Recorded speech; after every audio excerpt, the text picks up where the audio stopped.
Greetings, mortals, and welcome. Please present your tickets for validation. Thank you.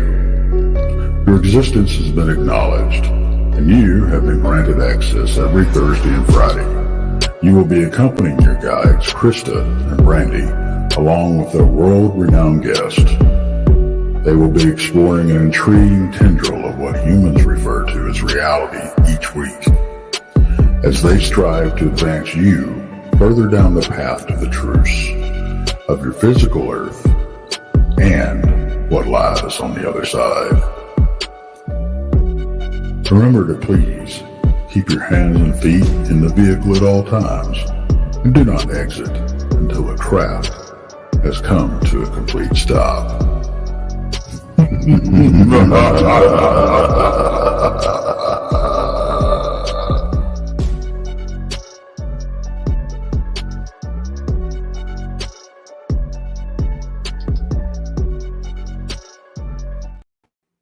Hey, everybody. Welcome. Welcome. Happy Friday. Thank goodness. TGIF, right? For some people, but yeah. Yay! Well, it is for me. I know you got another day. I do have another day, and then I have a day off. So it's you know, it's okay. It's all right. Yeah. But we got an exciting show tonight. We do. We have one of our favorites coming back to visit us tonight. That's Santariga. So that's going to be interesting. He's always got just more and more stories. I just love him. So it's going to be really cool. Yes, yes. And he's going to talk about some research. He was out in the field, and a lot of crazy things happened. So he's going to come on and talk about that tonight. And before that, though, we have a few things to talk about. And we will start right here, Brandy. Oh, absolutely. On May 18th to the wee early hours of the 19th, we are having an event at Ashmore Estates in Ashmore, Illinois. It's going to be just all day and all night is what's going to happen. We're going to have some speakers there that are going to be throughout the afternoon. We're going to feed you, and then we're going to ghost hunt till like 2 a.m. We've got some great speakers coming. Of course, Robin Terry, who owns Ashmore Estates, and he has met everybody who's who in the paranormal world. And he'll have a lot of great stories about the property and other things. Josh Hurd will be speaking also. He is the owner of Malvern Manor in Iowa. And he has also met everybody who's who in the paranormal world. I was getting ready to say that. He has also met everybody. You know, we also have our friend Paul Anthony from Paranormal Among Us will be there. We're going to have Letitia Nunnelly. She is going to come. This is really an exciting thing because she says, nope, nope, nope, every time we mention something haunted. So we're actually going to get her somewhere. So this is going to be really cool. Jessica Potter, the mermaid psychic, is going to be there. And, you know, I can't say enough about this lady. She speaks all over the country. She's been overseas speaking. You know, you just can't beat her. She's a great person, a great personality. She is a awesome investigator, and her friend Rachel Marie is also going to be there, and she herself is awesome in everything that she does. She is. And you know, also for those of you that don't know who are kind of into the paranormal, Josh Hurd is a member of Nick Groff's G Crew, and it's him. It's Nick Groff, Josh Hurd, Johnny Hauser, and Chad Lindbergh from the Fast and the Furious movies. And they're all good friends, and they go around, they investigate and do a lot of cool stuff. So Josh is he's a wealth of information and a good friend of ours, and we love the man dearly. So it's going to be a good time. Exactly.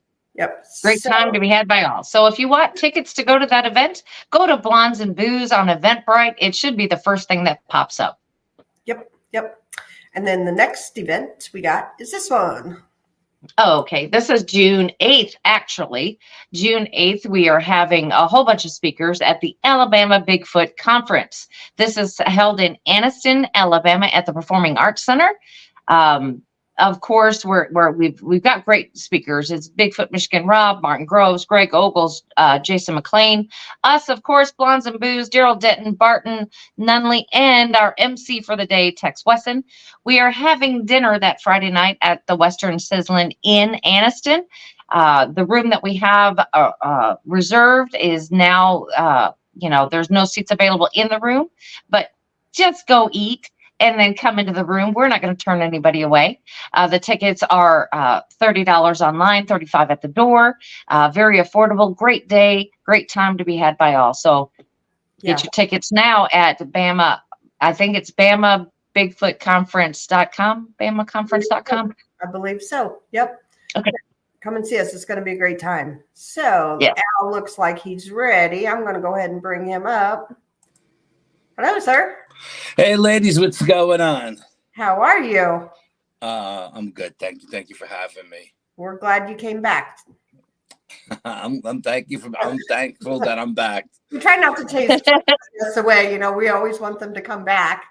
Absolutely. Yeah, absolutely. I'm sorry I didn't get to promote anything for you guys today. I was so busy with training from work. I got like 33 different things I got to train on, and I got like 22 of them out of the way today. So I didn't get a chance to promote anything, or, I would have helped you out. Yeah, you know how I am. I always promote the hell out of everything. So. Oh, yeah. That's okay. That's okay. I mean, we all do this. And, we had your name in the title. So, people are tuning in to see you. Right. Absolutely. I had several people message me, is the show's not on Friday the 13th. And I guess the way I named it Friday the 13th, Solar Eclipse, Dogman and More with Al Santariga. And everybody, I guess, thought I don't know. We're going to be on the 13th, Friday the 13th. I'm like, I know it's not Friday the 13th, but it has to do with his encounter. Absolutely. Well, it's just the way it's worded. Yeah. I get it. It's my bad, people. So I didn't mislead anybody or have the wrong date in there. No. It has to do with it. We have stuff to talk about Friday the 13th. Not today is Friday the 13th. Right. Let's just hop right into it, Al. Okay. So I was going out. I got a place I call the Sacred Site. It's a Bigfoot site, and I've been investigating there for a dozen years. And I noticed the last time we were at this location on Friday the 13th, we had everything under the sun happen to us. Oh, no, it was actually Hallows Eve. So I figured, okay, you know what? That night, it was Hallows Eve. There was a meteor shower, it was a full moon, and we had everything happen to us. So I said, this particular night, I knew that there was going to be a solar eclipse and 1% of the moon. And last time I was out with 1% of the moon, the Sasquatches went crazy, killed a bunch of coyotes, and I dislocated my shoulder. But that's a story for another day. But so I figured, what better night to go out on than Friday the 13th, a solar eclipse, 1% of the moon. I know it's going to be dark, and I knew it was going to be an amazing night. I was really looking forward to this. And as I was researching it, I also noticed that on October 28th, there was going to be a lunar eclipse with a full moon. So I said, I got to go back out on the 28th to compare one to the other, So I talked to a bunch of people that wanted to go with me, and my cousin, Sean, who's a 20-year-old kid, first time ever out in the field investigating anything paranormal. And everybody bailed on me but Sean. So we go out and we hike. So I call my psychic Cindy from Arkansas, and she says, okay, the veil's gonna be really thin that night, so be very careful. She actually seen something that was, in her mind's eye, she said it was 10 feet tall and it looked like a bear squatch. And the only thing I could think of that would fit that description was a gugway. But I had never heard of any gugways here in New York. And she said, but this thing wasn't from our realm. It was from a different realm. It was coming in from a different realm. So we get this. I had her read my cousin Sean through me. Everybody gets read through me before we go, so I know who I can take and who I can't take. And she said Sean was fine. As a matter of fact, he had a lot of psychic ability, and I didn't know that. And she said he can go. So, awesome. So we hike out there.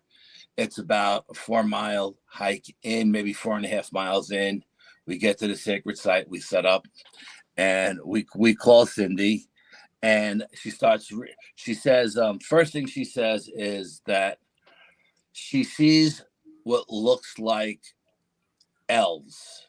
She says, whatever these things are, they're showing themselves to her as elves, but she says they're not elves. She says she feels like they're tricksters. Mm-hmm. She said they're lying to her. She says what they're showing her and the energies she's feeling aren't matching up. Okay. Mm-hmm. So I said, okay. She goes, they're not dangerous, but be careful because they can harm you. Like they can trip you going down the mountain and slap you in the back of the head and throw rocks at you. And she says, they will make themselves known. You will see them making themselves known. Okay. So Sean is really, blown away by what Cindy's saying. She's just spitting stuff out.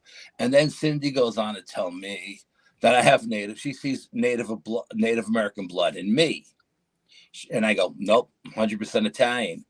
And she goes, and we argue like married couple. Okay. We've been working together for like 12 years.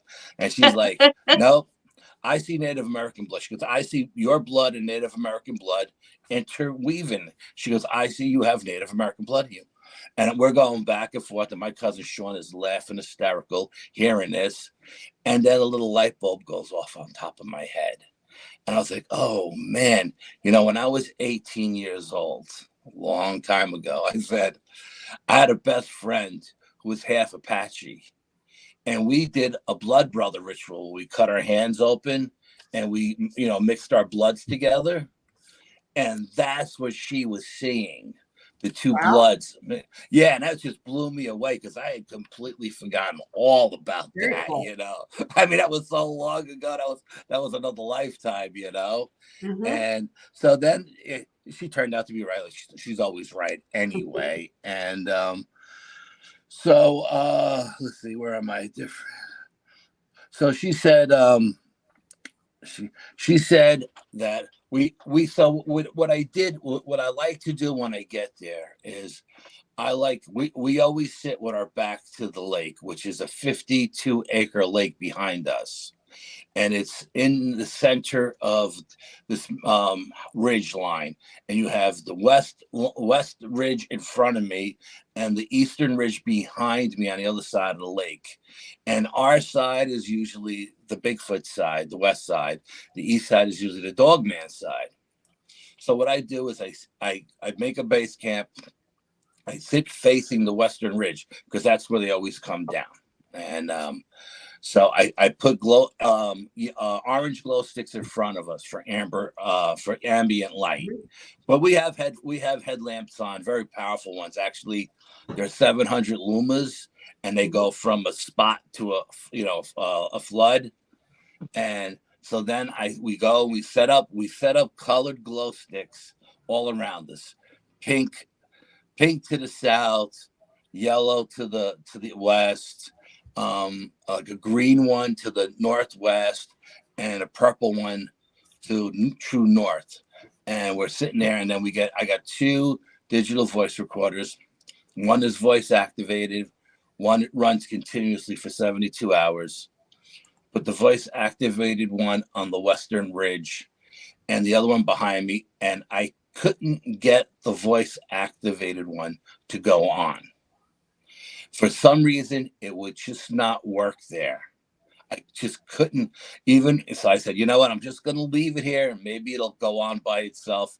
I had the other one behind me. That one was running. I looked at it. I seen the numbers moving. Sean looked at it. He's got young eyes. He's seen the numbers moving. We knew it was working. So we're sitting there and we're sitting in this darkness. I mean, it was dark. And we hear a ghost train go by, with like a whistle, woo, woo, woo. My cousin's like, is there a train track around here? I go, yeah, there's a track. It's about 3 miles away. but the trains don't run on it anymore. And he goes, well, how do you know? I said, because there's a location off that train tracks that I want to investigate. And the only way to get there is on the tracks. And I didn't want to be on the tracks. If the train comes, I'm going to get killed.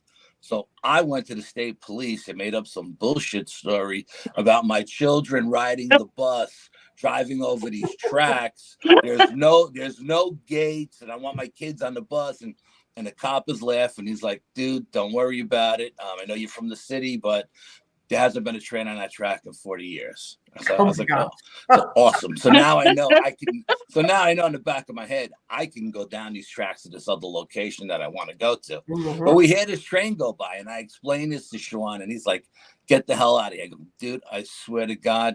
And I said, it doesn't matter because the recording behind us is going. We're going to get it. We'll get those. And the train comes by like 4 times that night. Every like hour on the hour or something like that. It was just absolutely insane. So we're sitting there, and the thought comes to my mind like, man, this place is devoid of life tonight. There's no geese on the lake. There's no ducks on the lake. There's no animals anywhere. It's just devoid of life. And Sean looks over at me and he says, yo, cuz, he goes, it isn't in my imagination, or is this place devoid of life tonight? And I was like, dude, I just thought that in my head, And he goes, that's the same thought I had, that this place. So we're sitting there, and so then I said, you know what? I'm going to start doing my environmental readings. I do 250 different environmental readings when I go out squatching now. Okay. And so I try to get a baseline. And I try. I'm not getting any readings from anything, no matter what I try, which makes no sense because there's all kinds of energy all around us all the time. So that I should be getting some kind of reading on something, but I'm not getting it. Everything is flatlining.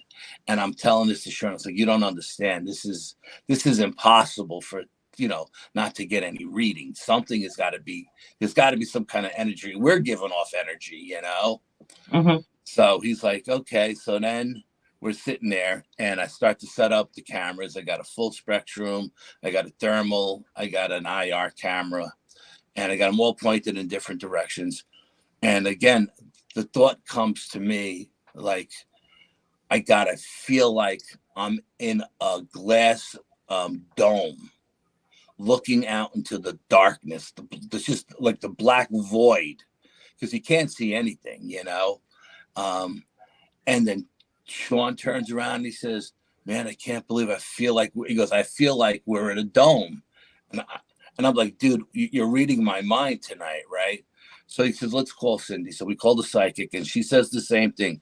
She says, the energy I'm feeling is like you guys are inside a dome.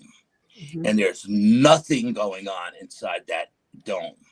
Now, the sacred site is like, it's got a circumference of, say, like 100 yards around. So it's like a perfect circle. Okay, and it's got these megalithic stones with hundreds and hundreds of other stones on top of it. It's got the breaks, the bends, the arches, the X's, everything you need, right? So she says she feels like we're in the dome too. She doesn't feel any energy, which doesn't make any sense. And we're sitting there. So then I said, okay, I'm gonna start doing some rituals that I do to amp the energy up. What I do is I try to use frequency, I try to use vibration, and I try to use incense. And I try to, every time I do something, whatever I'm doing changes all the readings on just about everything, right? So I start with a Native American drum session. I play that.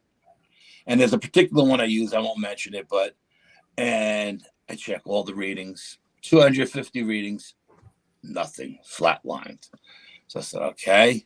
So then I put on a frequency thing that I use, a certain frequency, and nothing. I light the incense. I use a certain kind of incense. I light the incense. I let it burn. I let the whole woods fill with fragrance. I checked the frequency. I checked the readings. Nothing. So we're sitting there and we can't get anything. We can't get any readings. We can't get anything. And then a helicopter comes over us in the pitch black. And there's an opening in the tree canopy that you can see up into. And there's a helicopter sitting inside that circular opening. And we can feel the percussion of the blades hitting us. That's how low this helicopter is. And the leaf litter is flying all over the place. But we can't see it. Mm-hmm. It's like invisible. Wow. I mean, like, and my cousin is like, is this normal? And I'm like, no, this is not normal. You know, I never been here where we've been here where we've had, you know, black helicopters fly over us. I said, but maybe because of everything that's going on tonight, somebody's monitoring this location. They know it's a place of high strangeness. And they're and they came in and they stood there for a little while, not long, 5 minutes, and they left. And I was like, okay, that was pretty weird. And let's see, where am I? And said I got to use my cheat sheets tonight because there was just so much going on. Oh, so then we're sitting there and we hear a scream from across the lake. Okay. And it's definitely Squatch. But the weird thing is that's the Dogman side of the lake. But it definitely sounds like a Squatch. And it screams and it's moving north. And when I tell you it's moving at like the most incredible speed, it's going every 3 seconds, it's screaming. And every 3 seconds, it's like a mile further away from us. And it does this three separate times. And my cousin looks at me and he's like, can they really move that fast? You know? And I was like, the only way they can be moving that fast is if they're jumping in and out of portals, through doorways, dimensions, because there's no way anything can run that fast through these woods that are just, you know, treacherous rocks and trees. And, you know, there's just no way that, I mean, even if you were just bulldozing stuff down, you couldn't run that fast, you know. It was just insane. But we're psyched because we know the recorder's going and we got it, right? So that happens and we're sitting there and let's see, where am I? And so we're sitting there and we're just, everything is settling down. I can't see nothing on my cameras. I got 3 different cameras and I can't even find the glow sticks on my cameras. It's like my cameras were not picking up anything that night. Like I'm zooming in with the full spectrum in the IR camera and I can't see the glow sticks. Now my cousin uses his cell phone and I sent you the video. He actually films the glow sticks moving. The glow sticks are going left. There's one glow stick on his right, which was, I think, purple or something like that. It was going left. It was going right. It was going up. It was going down. We put our headlamps on, and it's right where we left it. Then the green glow stick starts moving all the way to the northwest. The green glow stick starts doing figure 8s, right? We walk over to it in the darkness. We walk over it. As soon as we get to it, we put our headlamps on. And it's because I said, Sean, if something is moving this glow stick, there's no way they're going to put it back exactly where I had it. You know, they may set it back down, but it's not going to be where I put it. And we put our headlamps on and the glow sticks are exactly where I put them. Wow. It made no sense. It made no sense. Then the one on the pink one on my side starts moving, and I have EMF meters set up around the glow sticks just to see if the, you know, maybe they're giving off whatever moving the glow sticks is giving off EMF, and we can validate it, you know, with the filming the camera and nothing. the EMF meters never went off the whole night. Never went off the whole night. So we're sitting there. Yeah, no, it's insane because we're watching this with our own two eyes, you know, and it's not like we're both having the same delusion, you know, or I mean, we're both seeing it, and so we can't film it with the cameras. The cameras aren't picking up anything. Let's see, where am I? Yeah, okay, so we settle back down, and again, you know, we call the psychic Cindy, and she says, "Okay, what's moving the glow sticks are those tricksters." She said, "That's how they're showing themselves." You know, again, she's seen elves. Yeah, she's seen elves, but she said they're not elves; they're tricksters, and they're trying to trick her. And she Real says, quick, Al. There's a quick question here. Yes, absolutely. Chaos asked, did the guest say where he's from? He sounds like he's from South Boston. Where are you from, Al? Oh, no, I'm from New York. Absolutely. Got nothing to do with Boston. Bronx all the way, baby. There you go. Got nothing to do with Boston, no. All right. Thank you for answering. I know South Boston is the Italian section of town, but... it does. It does. Yeah. But... Yeah. So we're sitting there, and again, with the glow sticks I set out around us came from a colored pack, and it only had one color of each color, you know, one pink, one blue, one green. So I'm sitting there, and you know, after about an hour or two, I'm looking at something in front of me, and I can't figure out what the hell I'm looking at. It doesn't make any sense to me. And then like the little light bulb goes on, and I don't know if it was the energy of the night, but then the helicopter comes back.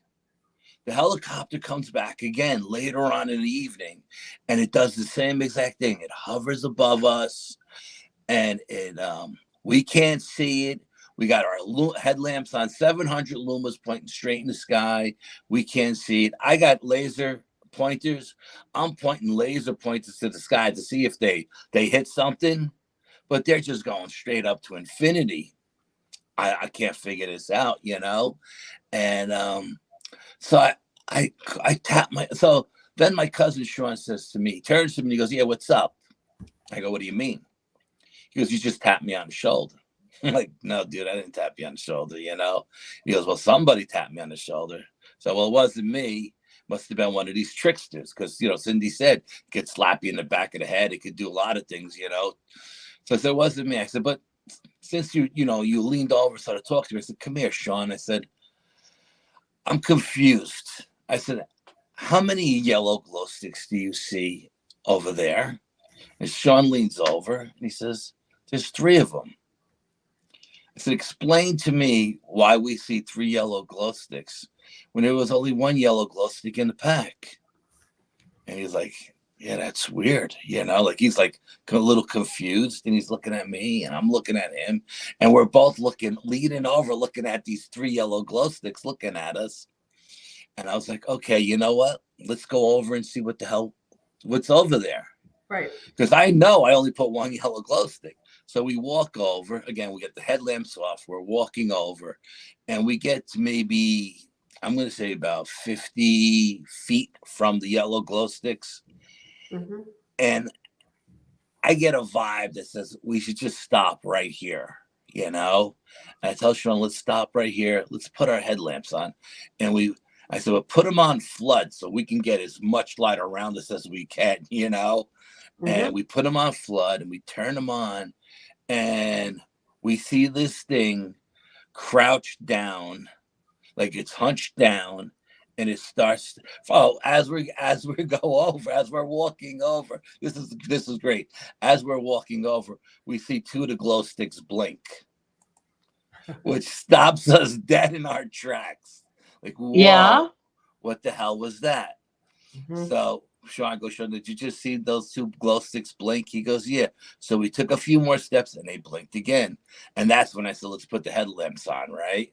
We put the headlamps on, and we see this thing crouched down, hunkered down. It starts to stand up, and it's going, and it's going, and it's going, and it's going, and it gets to like the 10-foot height. And we're just both like looking up at this. And Sean's a big kid. He's like 6'3". And we're both looking up at it like this. And it's this thing that the psychic told us about, this bear squatch. Oh, wow. And it's just standing there. And it's 10 feet tall. I don't know how much it weighed. It had to weigh 1,500 pounds. I don't know. It was 5 feet wide, 5 feet thick. And it's just looking at us, and we're looking up at it. Now, you got to understand, this is Sean's very first paranormal investigation, Wow. you know? So I'm trying to keep this kid calm because he's like, yo, cuz, what are we looking at, you know? And I was like, Cindy's bear squatch. And it looks at us, and it looks confused. And we don't know what to do. We figure we're dead at this point. And it turns and it runs off into the woods north. And it's running through the woods north. And at the end, and around the circle, and at the north end of the circle, there's a 4-foot stone wall that goes off into nowhere. Jumps over the stone wall and just barrels through the trees. It's just taking everything down like a bulldozer, you know? And we're looking at each other, and it's like, okay, let's call the psychic, you know? So we call the psychic, and we tell Cindy what happened. And Cindy's like, it's time for you guys to leave. It's time for you guys, because this thing is dangerous. And I said, well, what did it want with us? And she says, well, it's never seen a human before. So it was just observing you guys. But it didn't expect you guys to walk over towards it. She's like, Al, what in God's green earth did you go towards it? It's because I wanted to know what it was. It was watching me, you know? I don't know what it is. I want to see what's watching me, you know? And she says, you guys should leave. So I said, okay. So we pack up our gear and we're walking out. Now, the way the trail is, it's Appalachian Trail, runs along the lake for about 3 miles, and then it turns into a mining road. And as we're walking, the hill to our west is there must have been a fire or something, because it's all burnt out. So there's no trees, there's no bushes, there's not even any, big rocks sticking up that something could stand on to look at you. And we're walking, and I'm in the lead. I got the headlamp on, and Sean's behind me, when we hear a kaboosh go into the lake. We both turn around, and the water is going up like 25 feet. Wow. And I'm thinking, something just threw like 1,000-pound stone at us, right? Yeah, that's scary. We can't see anything in front of us. We're looking up into this burnt area. There's nothing there. There's no eye shine. There's nothing standing there. And Sean goes, you think it's this bear squatch? And I go, no, that was just the beaver. He goes, what do you mean, a beaver? I go, yeah, we got really big beavers up here. And it probably jumped in the water and it splashed with his tail. And he looked at me like, are you shitting me? A beaver? And I go, yeah, a beaver. Because I can feel his anxiety starting to rise. Yeah. But I will be I'm going to tell you the truth. I was very impressed with the young man, because as I felt his anxiety rising, I can also feel him pushing it back down and out. He actually pushed that fear out of his body. You know what I mean? And I was very, very impressed with that for somebody who's out on their first experience dealing with all the craziness we're dealing with, Right. And so we're walking along the lake. Again, like I said, this trail is treacherous. It's rocky. The rocks are wet from all the rain. It's a goat trail. You got to be really, really careful. It's really dangerous to be on it during the day, never mind at night. And we hike another mile, and kaboosh, another rock goes in the water. And again, there's nothing above us. And Sean goes, do you think it could be coming from the other side of the lake? Because there's actually a rock cliff along the other side of the lake. Mm-hmm. And with our headlamps on spot, we can light that rock cliff up. And I go, Sean, this is a 52-acre lake. If something was standing on those rocks, do you know what kind of strength it would have to throw a giant boulder across the lake that lands on our side? He goes, well, there's nothing above us. We're not seeing anything above us. I said, yeah, but I don't think it's coming from the other side, you know? And I said, well, you know, we're looking for eye shine on the other side. We're not seeing anything. So we're hiking out. It's been a crazy, crazy night. The kid is all ramped up because it's his first night out, and he's loving it. Absolutely love it. He's hooked. He can't wait to go back out again. He's psyched. And we're hiking out, and at the beginning of the mining road, there's a ranger station. You can't be at the lake after dusk, but the Appalachian Trail runs along the lake, and you can be on the Appalachian Trail 24/7, 365 days a year. Mm-hmm. So I say, when we get to the ranger station, I'm going to point to, we get to the ranger. I said, listen, let me do all the talking, because the rangers always come out. They're always there. I go, I got the hairspray out, and I spray the hairspray. I go, here's an invisible eye. It's IR light. You walk through this light, the bell's going to ring in the ranger station. The dogs are going to start barking. The ranger's lights are on. The ranger's car is there. He's going to come out. And by the time we walk 10 feet, we're going to be underneath a sensor light. So he'll be able to see us. You know, I said, let me do all the talking. He goes, okay. So I show him where the light is. We walk through it, and I'm expecting to hear the dogs bark. We don't hear the dogs barking. That's weird. We walk another 10 feet. We go through the light sensor, expecting the light to come on. As soon as we break the eye, the invisible eye, the light never comes on. We walk out maybe couple of 100 yards. We get to the main road, and we sit on the railing thing, and we're having a drink of water, and the light comes on like 5 minutes later, but the ranger never comes out, and we're laughing hysterical. Like, he goes, I thought that always happens. I go, dude, I've been here 100 times, and 100 times, everything I explained to you happens all the single. And I said, if we get past the ranger without them seeing us, they will jump in their car and race up the road and stop us to find out what we were doing at the lake. They're not just going to let you go by, you know? No one ever comes out. We hike up like another half a mile to our cars. We get in the car, and he says, oh, yo, cuz, play the recorder from the one that was behind us that was working. Let's listen to the Sasquatch screams. Let's listen to the ghost train. Let's listen to the helicopter, all of this stuff. So I said, absolutely.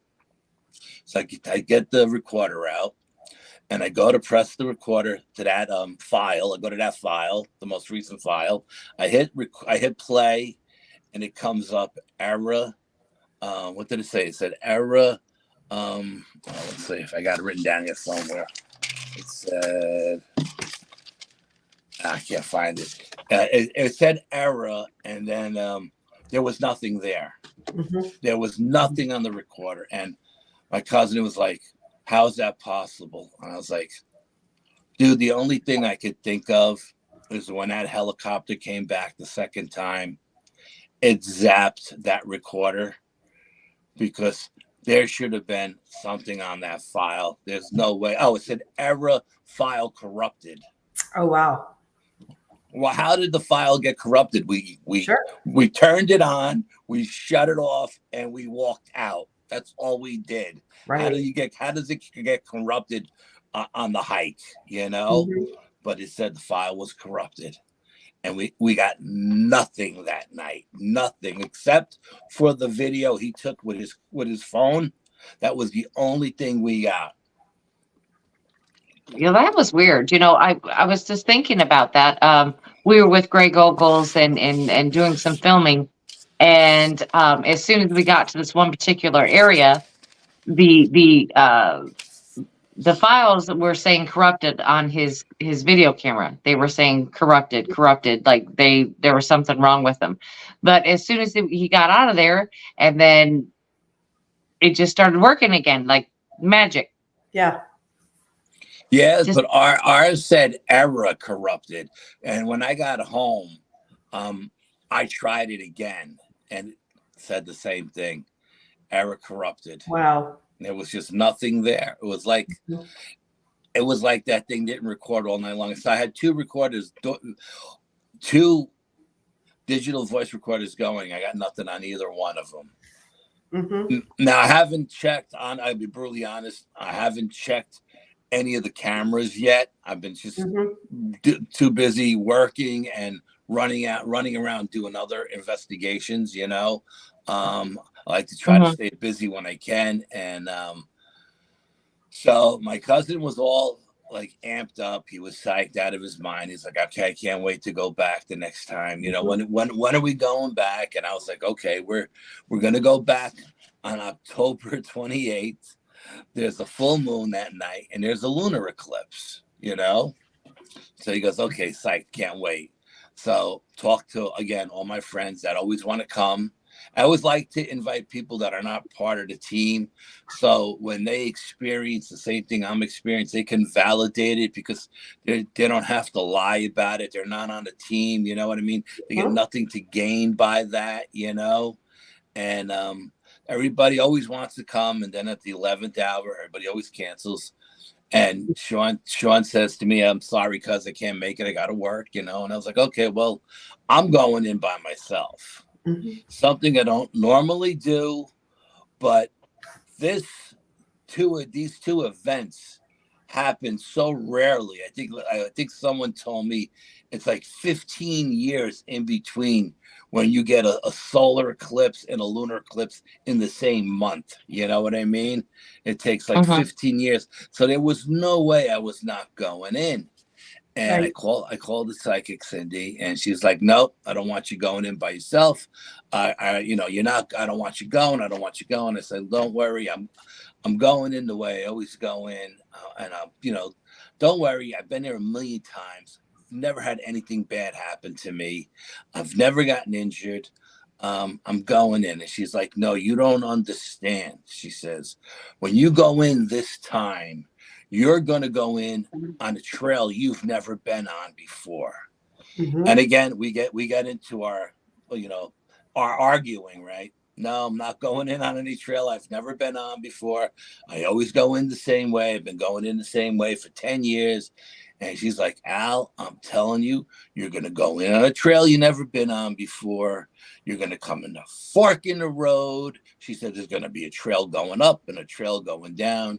You're going to take the one going down.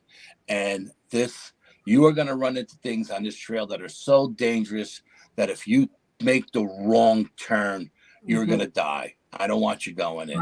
And I'm laughing hysterical. I'm like, "What are you smoking? I think, what are you doing?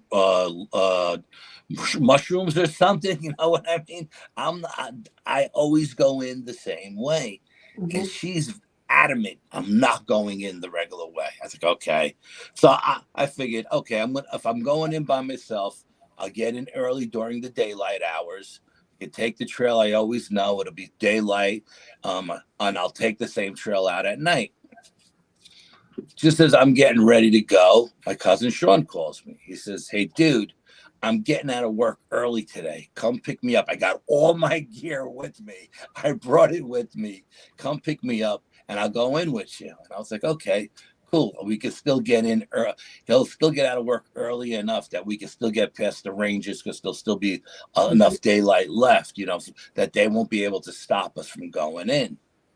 So I said, okay. So I go to pick him up. And of course, he doesn't get out early. He gets out late. We go park at the location. There's only one location you could park in that's 24 hours a day, and it's a very small location. And again, the Appalachian Trail is right there, right where the spots are was park. But I wasn't going in on that trail because I had already been in on that trail. And I know that trail goes up a hill and down into the swamp. And I wasn't doing that. So we walked down about 100 yards and there was another trail in, a lower trail.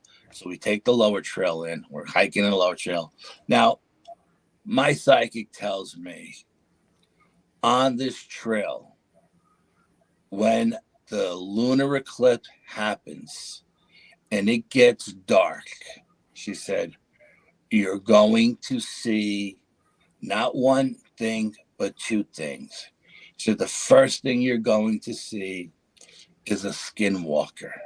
It looks like a Native American. It's got red eyes, but it's not a Native American. It's a skinwalker. Okay. The second thing you're going to see is a Wendigo. And I'm like, you gotta be out of your mind. There is no way on God's green earth I've ever heard of skinwalkers or Wendigos up here in the Northeast, especially in the location that I go in. So anyway, we go in. We're on a trail I've never been on before. We come to the fork in the road. The one going up, the one going down. We decide to go down. Now, I don't tell my cousin Sean any of this stuff because I can't wrap my head around what Cindy is telling me, and I don't want to freak him out, especially when it starts to get dark, you know? And we're walking. We're going down, and we stop. We get to the first fork in the road, and Cindy says to me, if you take the wrong trail, you're not going to survive this trip. Al, you have to stay on the Appalachian Trail. If you fuck up, you're a dead man. That's how serious she was. She did not want me to go. And I was like, okay, I'm so locked in on staying on the trail. I'm oblivious to everything around me because I know what Cindy said, and I got it in the back of my head. And the trails are marked with a white like a square of paint, you know, that actually shines, and if you hit it with a light in the night. And I'm walking. We get to the first one, and there's a fork in the road. And Sean taps me on the shoulder and says, "We're being followed." Like, what are you talking about? We're being followed. Because there's something following us. It's on our right. It's paralleling us. And I was like, I don't know, Sean. I didn't hear anything. I'm looking around. I don't see anything. He says, there's something following us. And I was like, okay, well, you keep your head on the swivel. You let me know if you see anything, you know. It's still light out now. The lunar eclipse hasn't happened yet. So we don't even have our headlamps on. We still got plenty of daylight.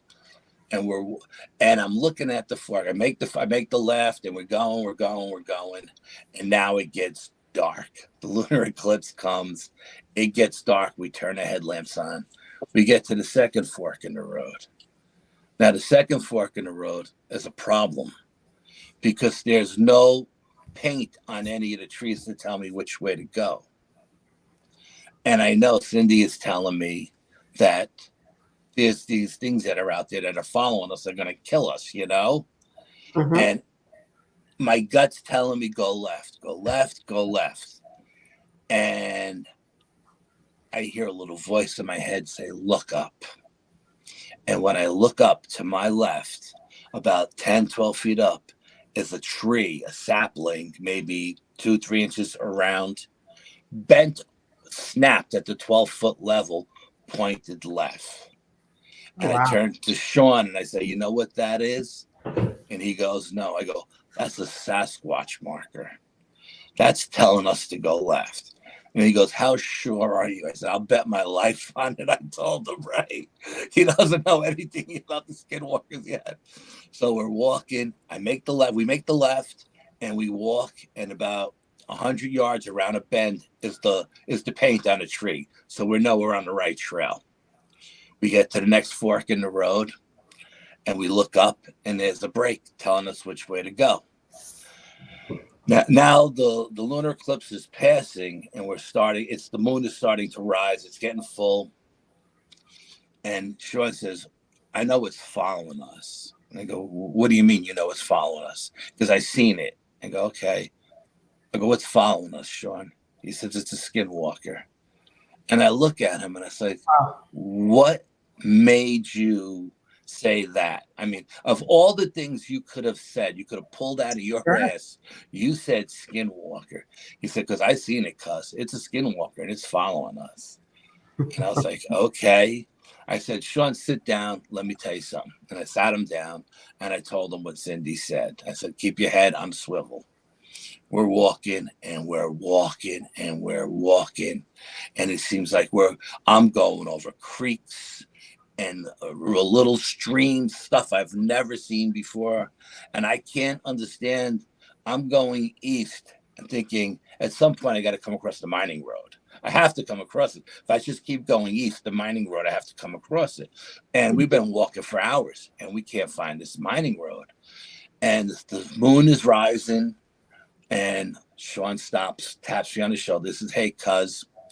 He goes, do we have elk in New York?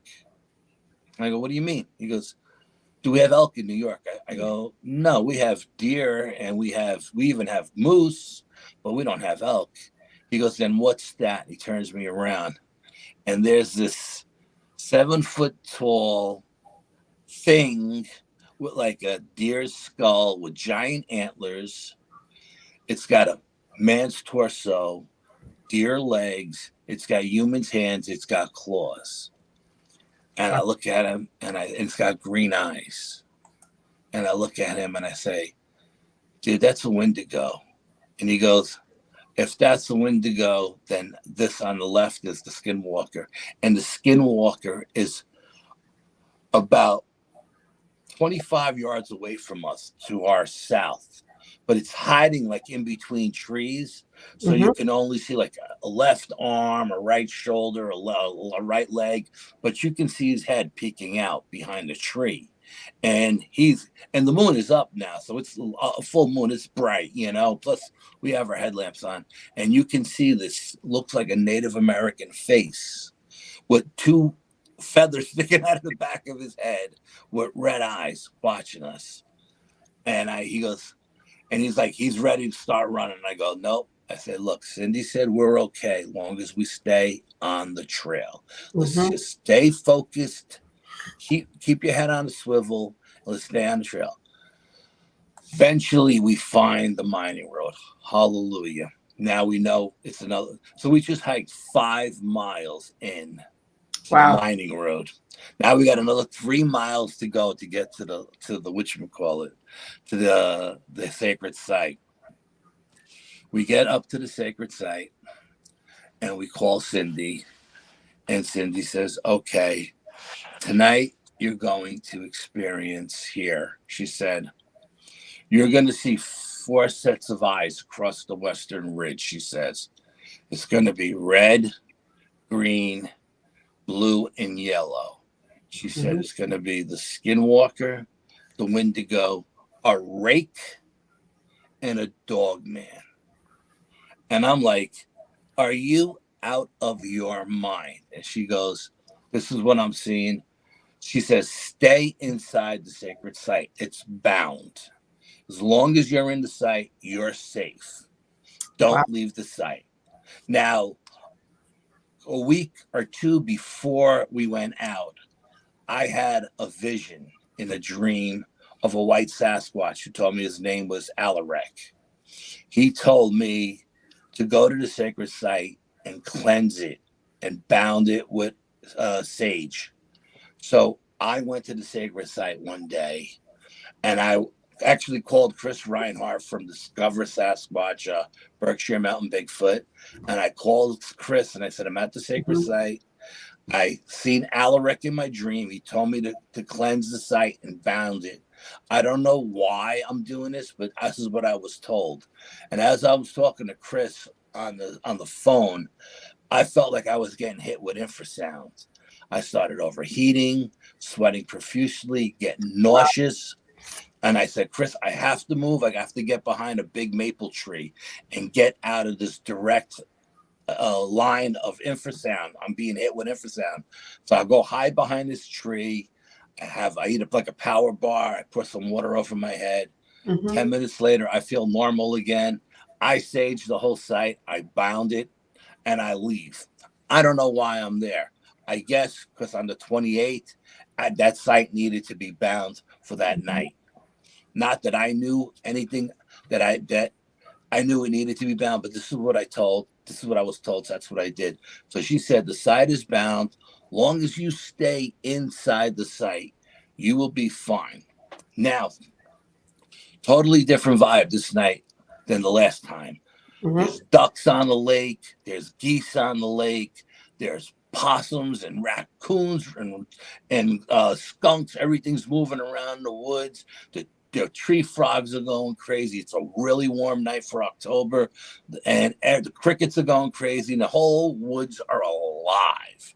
I mean, alive. And it just felt like, and I got to be brutally honest, after hiking 8 miles in, I was dead on my feet and I was exhausted. And sitting there in the chair, just bouncing, I could feel the moon rays hitting me on the back, and it was charging me up, and it was charging my cousin up. And I felt like I was wired, man. I was just so amped up. I started doing stuff. I didn't even want to leave that night. I would stay there the whole night if my cousin didn't force me to leave. So we do the same thing with the glow sticks. We set them up around us. We put the EMF meters next to the glow sticks. We put the digital voice recorders. Now, tonight, both of them are working, supposedly working fine. So we got the recorders set up. We're sitting there, and Cindy calls us and says, okay, if something comes into the sacred site, don't worry, because it's not going to harm you. It just wants to see what you guys are, because the veil is still thin and things are coming in and out, and this is a place of high strangeness. So she goes, don't panic if you see something come in that you're not familiar with. All right. That particular night, the ghost train goes by again, but only once, not 3 times. And we're sitting there, and the glow sticks start to move, but now the EMF meters are going off. Wow. And the EMF meters, so with ever moving the glow sticks tonight, are setting off the EMF meters. And I'm filming this. My cameras seem to be working fine. I can see the glow sticks in the cameras. All my cameras are working great. And everything seems to be working fine. I do my environmental readings. Readings are off the chart. The baseline is off the chart. I do my rituals. Every ritual changed everything 100%. You know, it was really, it was beautiful. And Cindy calls us back and she says, okay, listen. She says, I don't want to freak you guys out, but I feel the energy of an alien there. And I was like, what do you mean, an energy of an alien? And she says, there's an alien behind you. She says, it's about 90 feet behind you, behind a tree, and it's in that shimmering mode. And you can't see it, but it's watching you guys. So, you know, of course, we get up, we put our headlamps on, we look, we don't see anything. You know, I take everything she says with a grain of salt. She's always right, but it's just hard for me to wrap my head around some of the shit she says, but she's always right. So we're sitting there. Okay, the alien is behind us. Let him stay behind us, you know. We're sitting there, and out of the darkness, and I sent you the picture of that little chimpanzee running. Yeah, right? Yep, you did. Something comes flying out of the darkness on all fours. It's running at us 100 miles an hour. All you see is this little black blur. Now you got to remember that, yeah. All you see is this little black blob coming at us. The full moon is on. We can see for miles. It's clear as day. We don't even need our headlamps. This thing comes charging at us, runs right at us, runs around both of us, and then runs back the same way it went and disappears. And we look at each other like, what the hell was that, Right. And I'm thinking, baby Squatch, I don't know, And Sean says to me, hey, cuz, do me a favor. I said, what's that? He goes, explain to me how that thing ran across all this leaf litter and didn't make any sound. He says, was it running above the ground? He says, it didn't make any sound. And I was like, dude, I don't know what to tell you. Whatever it was, you seen it, I seen it.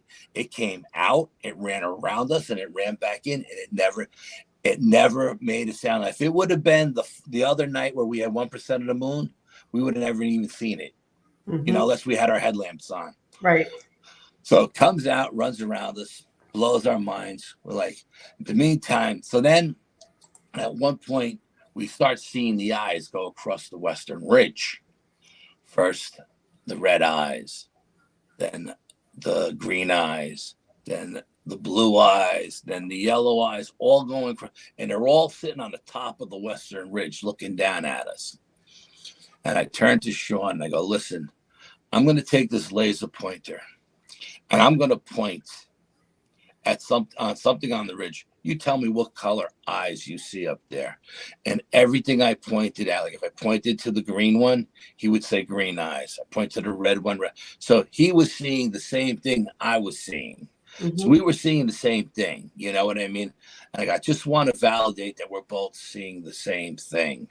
Because sometimes when you're in locations like this that have a lot of high strangeness and a lot of high energies, you can start to, hallucinate, Right. And I want to make sure we're both seeing the same thing. We're not having the same hallucination, So at one point we're sitting there and we're keeping an eye on the things watching us. And I pull up my thermal scope and I see directly in front of me is a big, I think it's a beech tree in front of me. And I see two hands around the beech tree. Like, it looked like hands, but, like what you would see in a thermal imager, right? And I'm looking at it and I'm saying, are those two hands? And then I see something peek out and you see this cone-shaped head look at me, but the head is humongous, And I'm looking at it. I put the headlamp on. I'm looking at it. I don't see anything. I shut the headlamp off. I pull up the scope. I see the hands. I see the head. This happens 3 or 4 times. I give the scope to Sean. I say, Sean, I'm going to point with the laser pointer at this tree. You tell me what you see. And I pointed to where its hands were. He goes, I see 2 giant hands like the size of baseball mitts. I said, okay. And then I pointed up a little higher where the head was. He goes, I see like a gorilla head looking at us. I said, okay. So I say, let's get up and go look and see what this thing is. Because I'm thinking, is the bear squatch back? Or is this a Sasquatch? You know what I mean? I'm not really sure what we're looking at because I'm seeing it through a laser. I mean, a thermal imager, and I'm just seeing bits and pieces of it. So as we're about to get up or getting up to go take a look, to walk over, as I get up, I get hit in the head with a rock in the back of my head. Something whips a rock in. How big was the rock? I don't know, but I would say it was about size of the width of a quarter, about that wide, but like, a nice little stone, right? Right. And that particular night, the headlamp I was wearing had a metal brace around the back where the battery was. And that rock hit that metal brace. Wow. You got lucky. And it dented the brace. You got lucky. It. So I get up, I'm screaming and cursing, holy shit, I just got hit with a fucking rock in the back of the head, Right. And Sean jumps up and he's like, come on, let's go see where it came from.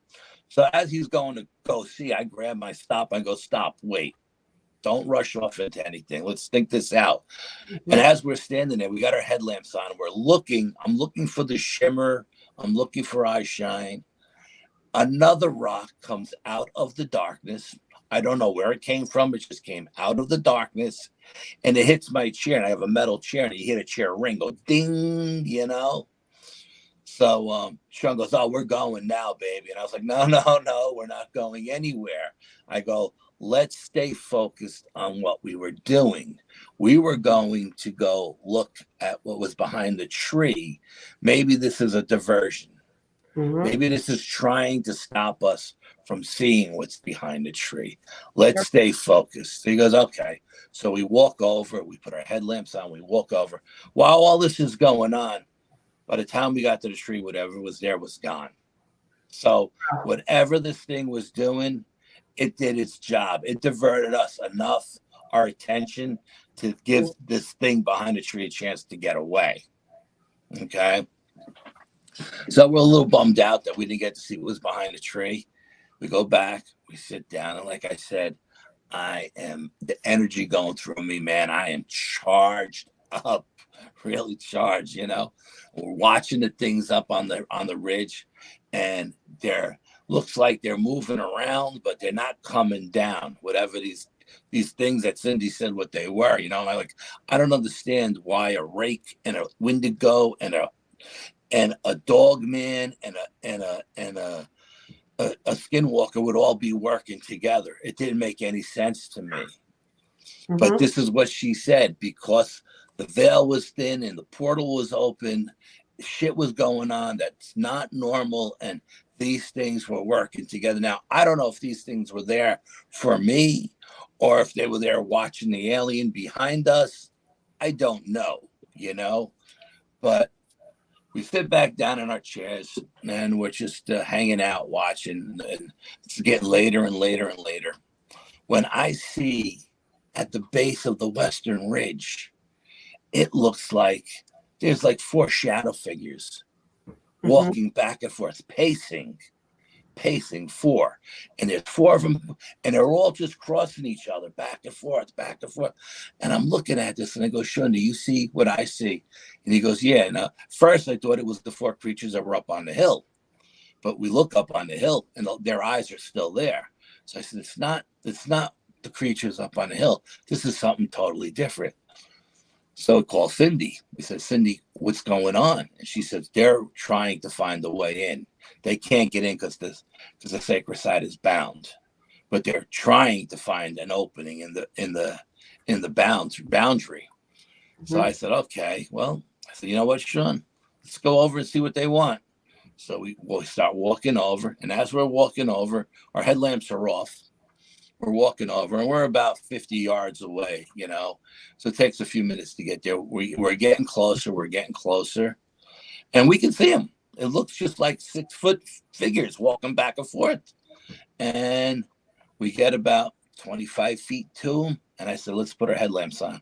We put our headlamps on, and they all disappear. Just gone. Just like that. Wow.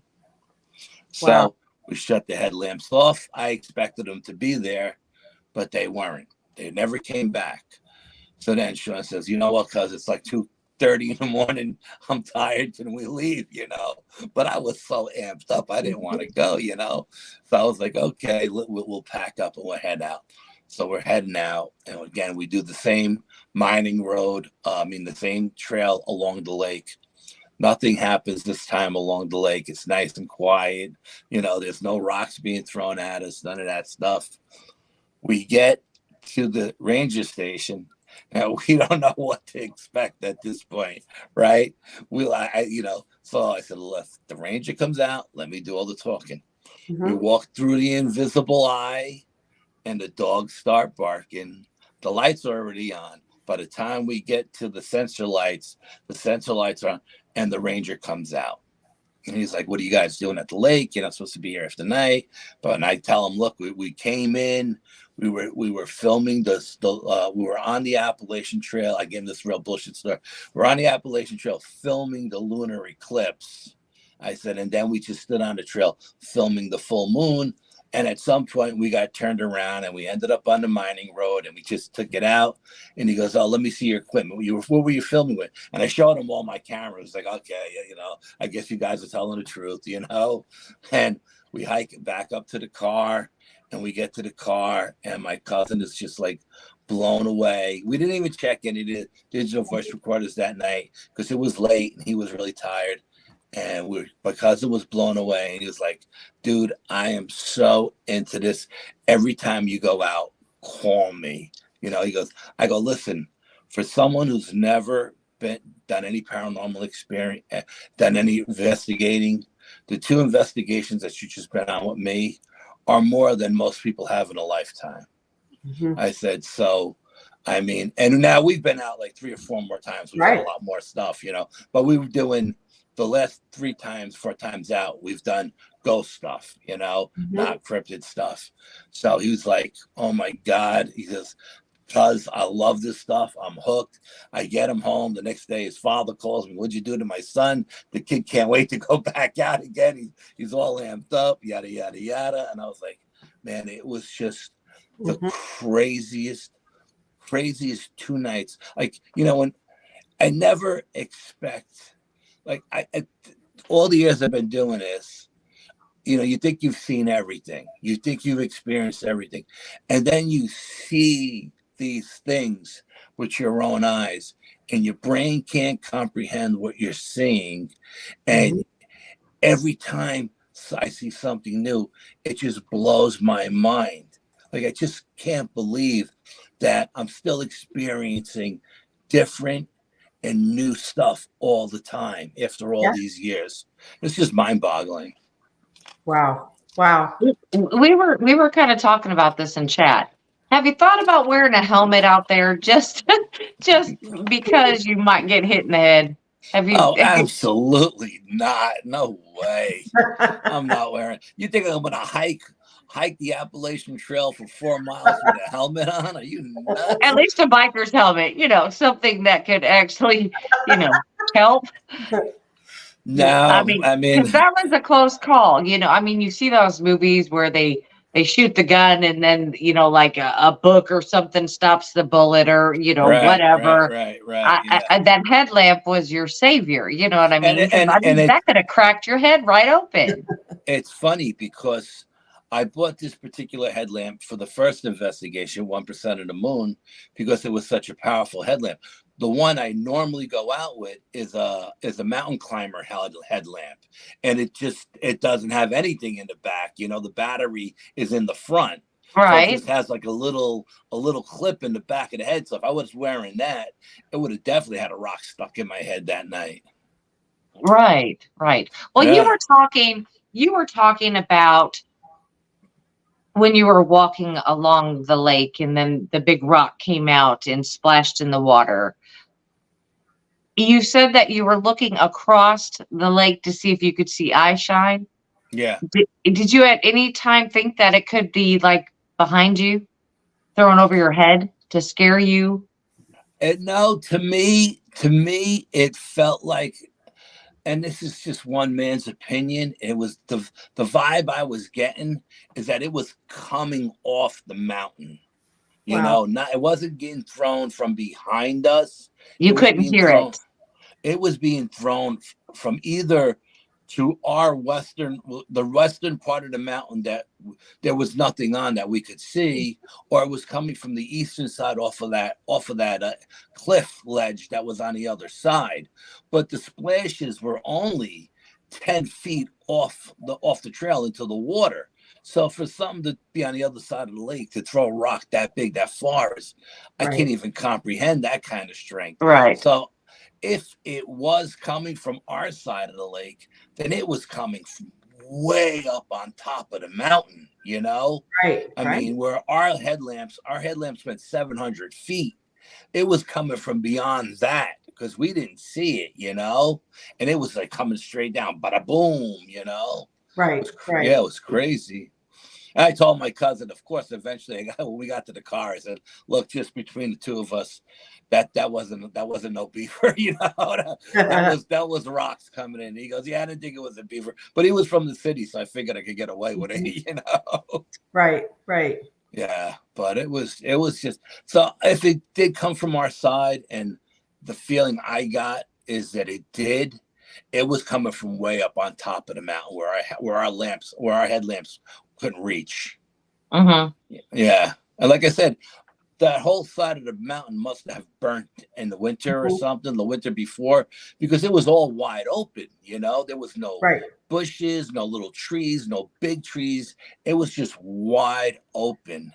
And I'm like, wherever, if it's coming from up there, it's coming from a mile up the mountain, Yeah. Yeah, no, it was just crazy. I mean, just absolutely these two investigations. And, I'm thankful that I didn't go in by myself. You know what I mean? That's on that second one. But if I would have gone in by myself, I wouldn't have gone on all the trails that I ended up on. I would have went on the original trail that I always took. But my psychic was so insistent that I was going to go in on a different trail and that I've never been on before. And she was just like, no, you're not listening to me. I'm telling, she was begging me not to go, Yeah. It's a good thing you listened to her. I mean, like not to get off the trail and stuff, man.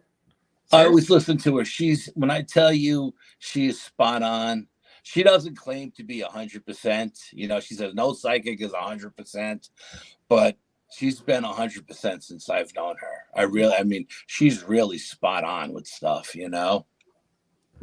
And she says because she's in Arkansas, and she says she goes to a psychic in Arkansas that she actually goes to that blows her away. I was like, oh my God, I can't even imagine how good that woman is, Yeah. Because my psychic is half Native American. She's half Cherokee, So she's like, I know people say, oh, there's no Wendigos or skinwalkers are only from the Southwest. The Apaches and the Navajo and all of those people have skinwalkers. They're not Native Americans of the Northeast didn't have skinwalkers. And I was like, that's true, but they had Native American demons as well. You know what I mean? And when I say skinwalker, it's a term that everybody's kind of familiar with. If I was to use the term that the Iroquois up here in the Northeast use, no one would know what the hell I'm talking about, Yeah. So I try to keep it as simple as possible, But you're always going to get people who correct you, So I just want to make that. Oh, then let me tell you what happened.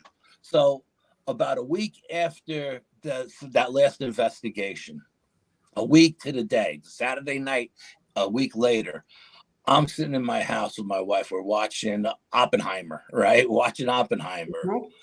And we hear an explosion outside. It sounds like a dump truck hit a brick wall, right? I mean, it was just the loudest sound you ever heard. So I run outside with my flashlight thinking it was an accident down the road. And there's nothing but crickets out there. Crickets. I look at the time. It's like 10 o'clock at night. The following day, Chris Reinhardt calls me up from Connecticut. He said, I was meditating last night around 10 o'clock, and I seen a white light explode out of the sacred site and go straight up into the sky. Wow. Goes, I don't know what it is, but it was a round white light, and it went straight up into the sky. And I said, what time did you say? He goes, 10 o'clock. I said, 10 o'clock, I heard a bang outside, like a dump truck hit a wall. So he goes, let's call Cindy. So we call Cindy. We put her on speaker, conference call kind of thing. And she goes, don't tell me anything. She goes, last night, 10 o'clock in my house. She's in Arkansas. She says, the whole house shook like there was an earthquake. Wow. She goes, but there wasn't any earthquake. Al, what did you experience? And I told her about the bang. She goes, Chris, what did you experience? He told her about the light. And then she says to Chris, where did you see the light? He goes, at the sacred site. And she says, it was the alien leaving. I was going to say. And she said, right after he left, the portal closed. She says, now everything is closed and everything is back to normal at the sacred site, she said. Well, because I was going to ask you, did you think that it was alien activity? I had no clue. Like when I tell you it sounded like a dump truck hitting a brick building doing 50 miles an hour, Right. I thought there was a massive accident down the street. I ran down the street with my flashlight and my cell phone to call 911, and there was nothing but crickets on the neighborhood. You know, we don't even have any street lights up here, so everything was pitch black. You know, I had my mag light, you know, and I'm looking with my mag light, and there's nothing out there. And I was like, I go back in the house. I tell my wife, "You heard it too, right?" She's like, "Yeah, I heard it too." Yeah. Well, it's funny that you say that, because I know exactly what you're talking about, except I did have an earthquake, and its center point was 16 miles north of my house. So when the earthquake went, it was like a 4.2, and when it went, it sounded like a vehicle hit my house, and shook my whole house. So I mean, when you said that's what it sounded like, I know exactly what you're saying. I mean, I can relate to what you're saying, so that makes a lot of sense, that perhaps with a portal opening, with the amount of energy it would take, would produce something like that. And it's funny too, because when Cindy said she felt her house shake like an earthquake, we just recently had an earthquake up here in New York. Yes. And I was in the bathroom shaving, and it felt like I was on a boat going like this, you know, rocking from side to side. So now I know what she was talking about, what she said, what she felt at her house. Yes. Right. Yeah. So that's weird. Yeah, because you just had one not too far from you in New Jersey there. Yes. Yeah. And it was crazy. It was absolutely crazy. Yeah. I mean, all the other ones we've ever had in New York, I slept through, you know, so they weren't that bad. But this one shook the whole house. I mean, I actually ran downstairs make sure the foundation was still where it was supposed to be, you know. Right. Yeah. Right. No, but I mean, so now I know what Cindy meant when she said her whole house shook. And you know what I'm talking about with the sound. And Chris said he's seen this white light go straight up at the sky, but he says it was round, like almost like from a beam from a high-powered flashlight. You know, it just went straight up. You know, like one of those spotlights they use in Hollywood or whatever. You know. Yeah. So I mean, but it was exactly a week to the day after, the following Saturday night. You know. Wow. Yeah. It's crazy. Wow. Man.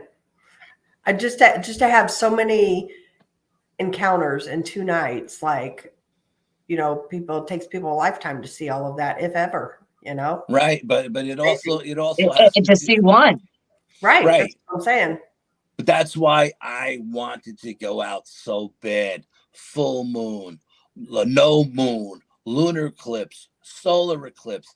I know how all of these things affect the environment. You know what I mean? And I wanted to get those. Unfortunately, I got no readings the night of the 1% of the moon, but I would have loved to have been able to compare one against the other, you know? And it was Friday the 13th, correct? And it was Friday the 13th too. Yeah, that was Friday the 13th. So that was another little bit that was on there. I said, I got to go out. You know, I got to do this. I got to be out there, and I got to experience it. I just knew those 2 nights I had to go out. And like I said, I never, ever think about going out by myself. But those 2 nights, I was being pulled or driven to get out there, and I was going hella high water. The only thing that would have kept me out of the woods on those 2 nights was rain. And both of those nights, the weather was absolutely perfect. It was warm for October in the Northeast. It was warm. It was comfortable. It was dry. It was perfect. Yeah. Wow. Yeah. Well, yeah, because I mean, you were talking about the eclipse. I was gonna say Brandy and I would have went out in the rain. We don't care. We don't care. I got a whole frog tog suit. We're ready to go. I just, you know, I was a mailman for 32 years, and I've been out in hurricanes. I've had wind rip my ponchos off me while delivering, and there's nothing worse than being soaking wet from the head to your toes. You know what I mean? And then on top of that, you can't even bring out your equipment because you can't. You're afraid it's going to get, it's going to get ruined because of the rain. You got to put plastic bags around them, and you go through all this nonsense. And to me, that's like, nope, I'm not going to do that. I just won't go out. I won't do it. I mean, if it could have been like 20 below zero, I would have went. Long as it was dry. Yeah. Yeah. Because I got a jumpsuit that I use when I go skiing that it could be like 30 below zero. You're gonna sweat your ass off in that thing, So right. Yeah. So it's just I still, to this day, I find it mind-boggling that I could still have these experiences that are like first experience, first time ever, and it's still seeing stuff, experiencing stuff, and learning stuff that I never thought in my wildest imagination I would ever experience or see.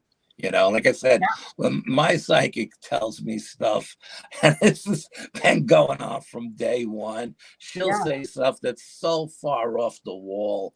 I'll tell her, what the hell have you been smoking, and she'll say, all she'll say to me is, call me when the investigation's over and tell me where I was wrong. And she's never wrong. She says she sees everything through me. She says I'm a conduit. I don't know. Wow. But very cool. Just crazy. That is like you have some amazing, like seriously encounters, and let's talk real quick on the paranormal. I know one time you and I had talked, you had told me that you had met Ed and Lorraine Warren. Yes, we went. My brother was living in Oxford, Connecticut, and they were doing a presentation at the Oxford High School. So he called me up. I was about maybe an hour away from him, west of him in New York. And he called me up and he says, I'm going to see the Warrens tonight. You want to come with me? And I was like, yeah, absolutely. I want to come with you, So I drove over to his house, and he had met Ed when we were living. He had a house in Trumbull, Connecticut, right by the Trumbull Mall, and I was living in his attic apartment, and my parents were living in his basement, and he had the 2 floors in between. And he had met Ed at the local pizzeria. He had just run into him because they were doing a thing around the corner in Bridgeport at some family's home. I think it was 2 Portuguese people, Portuguese family, that had some stuff going on in the house that was just off the charts. They had the road blocked off, and cops and just fire department was there. I mean, the cops and the fire department would experience the crazy stuff when they went in. They wouldn't even come out. So Ed was in the pizzeria, and my brother ran into him and said, hey, introduced him. He said, I'm a parapsychologist. I'm thinking about getting into being a demonologist, like you. And Ed told him, don't do it. He said, my brother's name is Frank. He said, Frank, don't do it. He said, it takes years off your life. It really does, So then when my brother said, come on, I'll, come here and I'll introduce you to him. I was like, absolutely. So I drove to his house. He drove to the high school. We sat in the first row. After it was all over, the presentation was over, which was an amazing presentation. We talked to the Warrens and everything, and we said hello and introduced ourselves. But I'll tell you what, it was a long ride home from Connecticut that night, because the stuff they showed us, man, like this ghostly stuff. Yeah. People. There was a ghost. There was a cemetery that people would drive by, and they would see like a woman in white, and they would stop, and then the woman, they would bring her to the house where she says she lived, and then they would ring the bell, and then people would come out and say, my daughter died like 10 years ago, whatever. Yeah. Or there were other people who would drive by. They would see the woman in the grass, and then as she was driving, they'd look in the rear view mirror, and she'd be in their back seat, So I'm driving home from Connecticut an hour in the dark, right? Yeah, kind of freaked you out. I got the rear view mirror, and I just pointed it up to the ceiling. I didn't want to see anything behind me. I don't blame you. I'm driving this little sports car. It was a little oh man, Saturn, a little Saturn sports car. It was real low to the ground, you know, and I'm flying home. I'm cruising down the road. I finally get to the main road where I live, and I'm cruising down the road, and I didn't see it. A deer jumps over my car. Now, this is a very low car, so it's an easy jump for a deer. But when the deer jumped over my car, its back legs must have hit the roof. Scared the living crap out of me. I was like a block from my house, and I was petrified. And I looked in the rearview mirror on the side, and I seen the deer run off into the woods. And I was like, "Oh, thank God, it was just a deer," you know. Like I said, I made it this far, a block from my house. Right. And then the ghost is gonna get me, Right. you know? Right. But I'll tell you, You're just kind of saying your prayers. Just let me get home. Just let me get the home. whole ride home for an hour, I would not look behind me. I don't care if there was a tractor trailer up my ass. I was not looking behind me. I didn't want to see anything in the back seat looking at me, you know, or reaching up using my for side me. mirrors the whole way. Yes, absolutely, without a doubt. Yeah. So that was my interaction with the Warrens. Yeah, they put on a great presentation and stuff. Yeah, you know. Brandy and I, we know John Zaffis, and he is a fantastic guy. Like, I investigated with John a bunch of times. Well, I used to smoke till about 6 weeks ago, but we go smoke with him, and Brandy did karaoke, and great guy. Yeah, John's a great guy.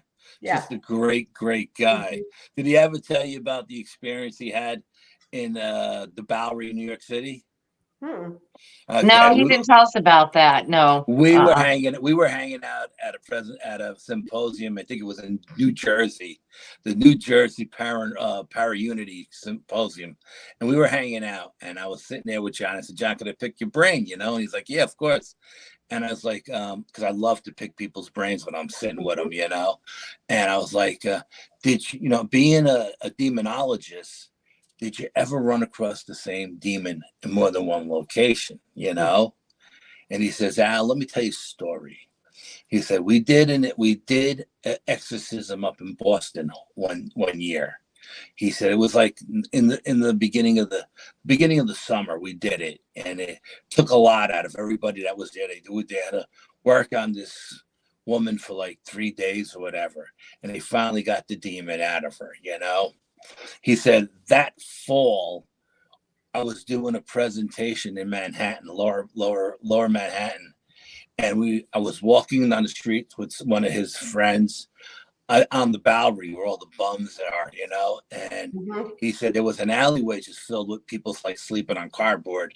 And he said, something told me to look in the alleyway. When I looked in the alleyway, this bum or homeless person, whatever you want to call him, jumped up in the most unnatural way possible, from laying down sleeping to jumping straight up in the air, runs straight over to him, gets right in his face, looks him in the eye and says, "I know who you are, John Zaffis." And Zaffis says, "I know who you are too, and if you don't get out of my face, I'm going to banish you from this person like I did to the one in Boston." It was the same demon. Wow. Yeah. Wow. That's crazy, but it's not. Yeah, no, I was always wondering if you would run across the same one more than once, and B, if they remembered you. And he told me, so not only do they remember you, but they tell other ones about you. Yep, watch they out. all Right. think everything about you, and I can attest to that. Yeah. Yeah. Which totally blew me away, because I was like, "Oh wow, that's even more than I was thinking," you know. Yeah. Well, I believe if one knows you, they all know you. Absolutely. I guess so. You know, I was just something, you know, I was wondering about, and he set me straight. You know, it just blew my mind. Yep. Again, my mind being blown again. You know what I mean? Every Absolutely. time you learn something, it's mind blowing in this field. It is. It's we're never too old to continue to learn. And I learn from everybody every day, you know, like people that, guests on the shows and watching other shows and just people in chat. I never want to stop learning. Yeah, no, Yeah. I love this stuff. I mean, I don't know how much longer I'm going to do it. My cousin hanging out with me has kind of rejuvenated me, had got that youth energy in me to go back out and to continue to do stuff. But yeah, every time we go out, and like my psychic told me that, that my cousin was very, very psychic, he just has never did try to open himself up to the psychic side of him, Yeah. She said, if Sean ever really wants to, go further with this, I will teach him, whatever he wants to learn, so I was very grateful for that. Yeah. Oh, very cool. Very cool. Well, we are at the hour and 35-minute mark. Wow. Awesome. Yeah. It just went quick, just like that. Gone. Yeah, no, I mean, I know there was a lot. Like I said, these two, when I have to use cheat sheets, you know what I mean? Right. Exactly. There's a lot of stuff information going on that I can't. I just can't remember every single intricate detail, and yeah. There was those 2 nights. I knew there was going to be a lot of stuff to see. I was going to get out of those 2 nights. And like I said, I don't think it's going to happen again for another 15 years. Or 15 years from now, I'll be way too old to be hiking out 4 or 5 miles in the woods, So yeah, I had to do it this year. I just had to get it done, So yeah, absolutely. Well, we appreciate you coming on, and we hope to have you back again. Hopefully, we don't. Oh, absolutely, yeah. I mean, like I said, I've gone out 3 or 4 times now with my cousin. We've been working this one particular location. It's called the Shanley Hotel. It's up in the Catskills, and we've done it. I think we've investigated it 3 times now, and every time we've investigated there, it's been amazing. And every time we've investigated, we've captured or experienced something different, so it's never the same thing every time we go there. Yeah. And I've yet to make it down into the basement, and I'm driving me nuts. I want to get down into the basement, Just gonna have to go back and do it again. I have no choice. Yeah, absolutely. Well, that's what I'm doing with a lot of locations I've been to. I'm going back because there's a lot of places that I wanted to do things or didn't do them. So you when stuff starts going down, and you're getting evidence at a certain location, whether it's a certain room or a certain floor, you want to stay there to get as much stuff as you can. And then, that night you kind of just check everything else off. This is happening here. I'm staying here, and then at the end of the night you say, damn, I didn't get to the attic, or I didn't get to the basement. Yeah, that's what it seems like. It's like I didn't get to where I was going or where I wanted to be, Yeah, exactly. Right. That was the first thing I said when I walked in the last time. I said, I want to get to the basement tonight, ladies, because the ladies who run it are friends of mine. They own the hotel. And like, Al, we'll get you to the basement. But there was so much stuff going on the 3rd floor. Never got there. I hear you. Yeah. Well, thank you for having me. It was my honor to be here. Ladies, I love both of you very much. And I'll promote the hell out of this tomorrow when I have more time. Well, we appreciate it. Thank you very much. Thank you very much. And real quick, thank you, Charlie. Yes. I want to give shout outs and thank yous to Ernest.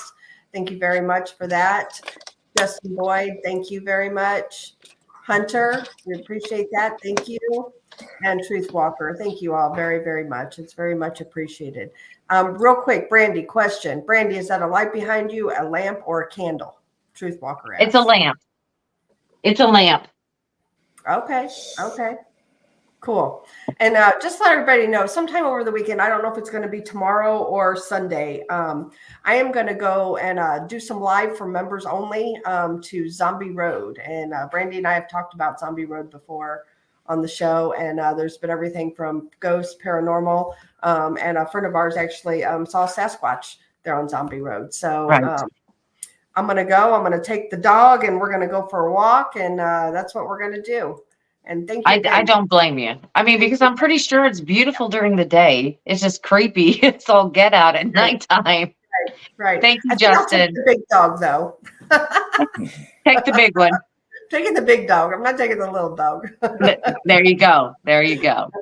Anyway, we do appreciate everybody, and thanks again, Justin. We appreciate that. And Al, you're welcome back anytime. As always. Oh, thank you, for ladies. coming. Thank you Yes. very much. Appreciate Thank it. you. And good night, everybody. Good night. Good night. Good night.